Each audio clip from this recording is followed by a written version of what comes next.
Hammaga assalomu alaykum.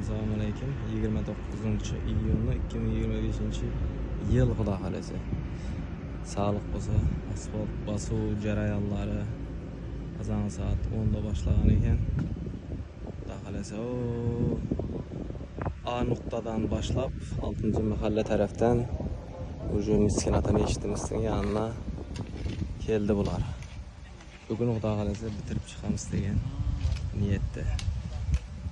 Bu narsa xudo xolasa xalqning, elning, yurtning hammaning og'iz birchiligidan dalolat. Xudo xolasa inshaalloh bu boshlanishi deydi u. Qoch miskinchilar kelyapti degan funksiya o'tamiz. Hammaga rahmat. Shu yerga o'z hissasini qo'shgan, ovoz bergan, mablag' tarafidan yordam bergan, duo etgan hammaga katta rahmat. Xudo xolasa kelgusi shunday yutuqlardan birgalikda, YouTube el xalq bilan birgalikda davomli bo'laversin. Hammaga rahmat.